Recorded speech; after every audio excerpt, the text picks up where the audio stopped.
Hi. So, I've asked you guys to read two Gothic poems, Robert Burns's Tam O'Shanter and Samuel Taylor Coleridge's Christabel. Tam O'Shanter begins on page 174, just by the way, and Christabel begins on 462. So, in this video lecture, I'm going to talk through a couple of things with Tam O'Shanter and Christabel. These are not, by the way, necessarily representative of all Gothic poetry as such, but we're going to talk through some of the significant Gothic elements at work in these poems. So, Robert Burns is the national poet of Scotland, sort of generally regarded as the greatest Scottish poet, and as you can probably tell by looking at Tam O'Shanter, this is written in Scots. Which is different than English. There's debate among linguists about whether or not Scots constitutes its own language or whether or not it's a dialect of English. But it's a challenging read a lot of times for native English speakers. But Tam O'Shanter is a mock epic. And that's significant because it affects the tone of this poem and the way that we read this poem. So basically a mock epic, as a genre, what this does is it takes the style and the tone and the approach of an epic poem and applies it to a non-epic situation, applies it to a non-epic hero. So Tam O'Shanter himself is decidedly not an epic hero. He's an alcoholic who spends most of his time during market season getting drunk in the tavern with his friends. And the tale that Burns tells is this folk tale, sort of folk material kind of story about an experience that Tam had. This is actually one of the reasons Burns became so fantastically popular during the Romantic era, both the language and the fact that he often draws on folk tales, folk ballads, songs, and things like this, because the Romantics had this notion that writing in the way that common people talk, writing folk tales, folk-inspired stuff, was somehow more authentic and more real. And so when Burns came out with his first collection of poems in the Scots language, it was a sensation and people loved it. But Burns gives us a story here of the midnight encounter with witches, which is a sort of generally interesting theme for people working in the Gothic. And we get several components of the Gothic here. So this is set at night, there's a storm going on, and this is located in the courtyard of a ruined, or of a haunted church. So we get, starting at about line 87 and going through 96, we have this description of the kirk. And the kirk is a Scottish Presbyterian church. So it says here, Kirk Alloway was drawing nigh where ghasts and howlets nightly cry. So that would be ghosts and owls. By this time he was across the ford, wherein the snay the chapman snored. So this would be a peddler who has been smothered to death. And past the Berks and Mickle Stain, where drunken Charlie breaks neck bane. So an alcoholic who's died through a broken neck. And through the winds and by the cairn, where hunters find the murdered bairn. So this would be people finding a dead baby. And near the thorn aboon the well, where Mungo's mother hanged her sail. So this would be the suicide of someone's mother. So this is a church that is clearly associated with death. This is a haunted place, and so on and so on. And then pages 177 to 179 give us the sort of narrative of Tam's Tam's adventure, as it were. So Tam is drunk, he's riding along, and he sees this group of witches and warlocks dancing for Satan, as they do. So we get this sort of long, fairly graphic description of all of the stuff that they have for their ceremony.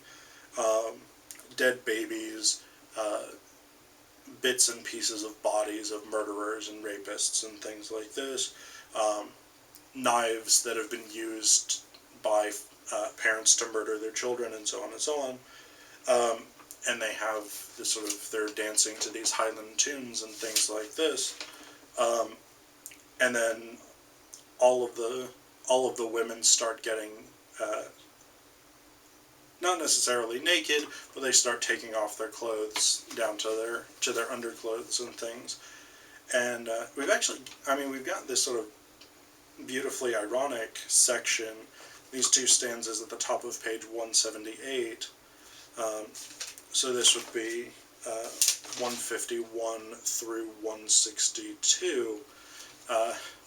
And this is one of the sort of mock epic components of this, where Tam and Robert Burns are sort of reflecting, if these had been some sexy young women, you know, that would have been a pretty awesome sight, but these were some withered old hags and things like this, so you didn't really want to see them in their underwear dancing around. And then, again, this is part of the mock epic of it, is like, this is a satanic dance, and Tam or Burns are thinking about sexy young women dancing around. But then, so we've got this chase at the end here. We've got this pursuit. Tam, out of drunkenness or out of sort of being overwhelmed by this satanic dance, sort of starts cheering them on, and they come after him. And Tam is just sort of like, I don't know what to do, but his horse knows what to do. So his horse takes off running. And they manage to barely get away. Again, this is all sort of thanks to the agency of the horse, who is much more clever and resourceful in this instance than Tam himself is. So this is what we get. There's this sort of inevitability, this sort of bizarre, like, compulsory element to the Gothic, and we start to get that in Tam O'Shanter, where he just sort of can't look away from this satanic dance, he can't flee under his own power, and things like this. And we get this also in Christabel. So Christabel is an unfinished poem. We get parts 1 and 2 that Coleridge finished. He did not finish the rest of it, although I think it was meant to be 5 parts, but he only finished 2 of them. And Christabel is more sort of conventionally Gothic than Tam O'Shanter, because, again, Tam O'Shanter is also a mock epic. So right from the beginning of Christabel, we have this sort of Gothic setting. This is page 463, lines 1 and 2. 'Tis the middle of the night by the castle clock, and the owls have wakened the crowing cock. So, again, we've got nighttime, we've got a castle setting, so we've got this neo-medieval kind of thing, and then we've got owls, which, just sort of spooky, apparently.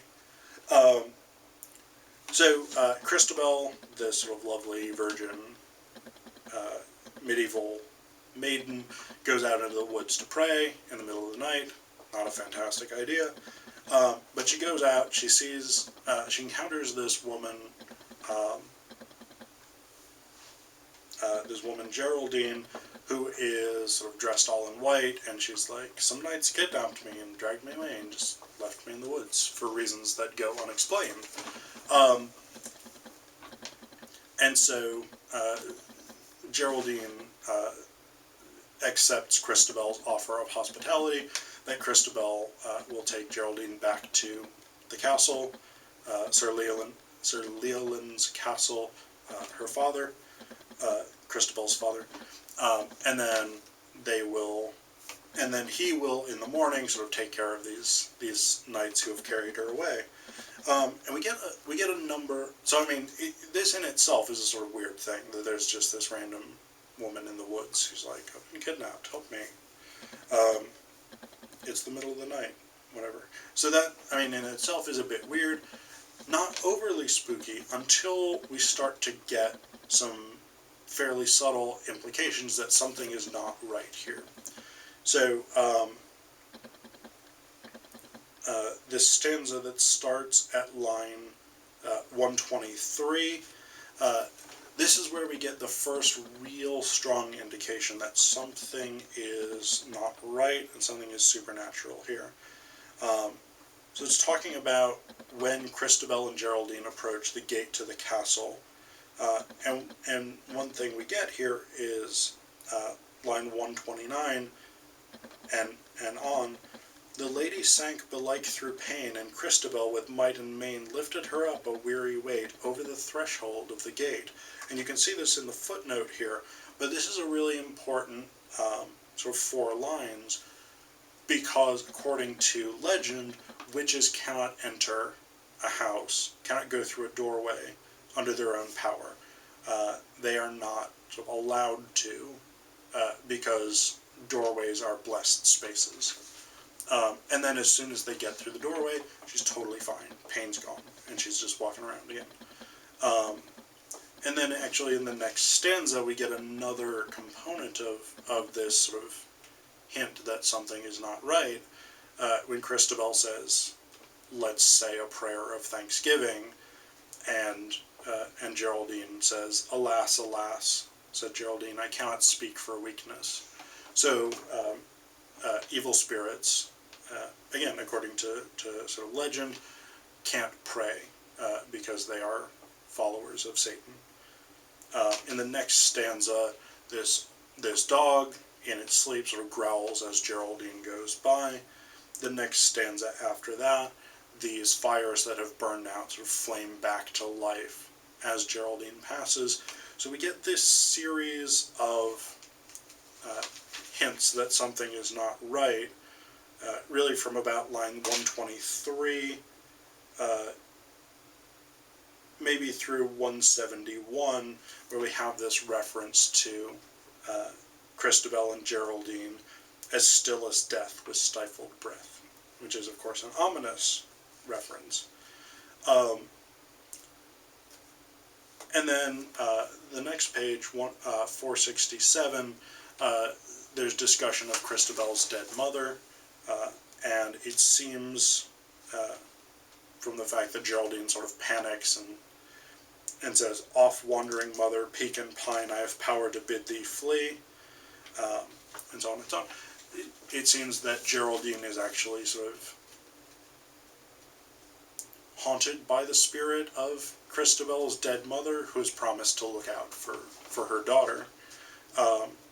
So there's this sort of suggestion that Christabel has to, or that Geraldine has to banish Christabel's mother's spirit. And then we get, I mean, this is where it really gets Gothic-y. This is where it really gets sort of, alright, now we know something is not right, but this is also very subtle. Like, this is actually a really difficult bit to get. So this is in the stanza that begins at line 245, near the end of part 1. So by this point, Christabel has taken off her clothes and gotten in bed. So this is Gothic eroticism. We've got this beautiful young woman who's now sort of naked in her bed, waiting for this other young woman to, this other beautiful young woman to take off her clothes and get into bed as well. And we've got this bit here, lines 248 on. Like one that shuddered, she unbound, and that's Geraldine, by the way, she unbound the cincture from beneath her breast, her silken robe and inner vest dropped to her feet, and full in view, behold, her bosom and half her side, a sight to dream of, not to tell. Oh, shield her, shield sweet Christabel. So, what is going on here, but is not sort of directly stated, is that there's some sort of mark, what we might call the mark of the beast, or a mark of a witch, on Geraldine's side. And Christabel sees this, but she's put under a spell by Geraldine so that she can't remember that she's seen it. So, I mean, this is sort of the key sort of components here. And then in part 2, what we get that's really sort of relevant to all of this is that they go down and they're talking to Sir Leolin, Christabel's father, and Geraldine entrances him. And through the course of the interactions between Geraldine and Leolin, Christabel gets these sort of flashes of the satanic component.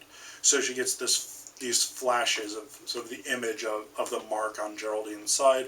She gets these flashes where Geraldine's eyes turn into a serpent and things like this, but she's not sort of able to grasp it. She's not able to bring herself to say, okay, you're a witch, and that's not good. And even when she does, at the end of part 2, sort of say, this is lines 6:16 and 6:17, by my mother's soul do I entreat that thou this woman send away. Even when she gets to that point, she's not able to say why. So again, we've got this sort of recurring idea of something magnetic or hypnotic about the Gothic and about evil in the Gothic. So there you go.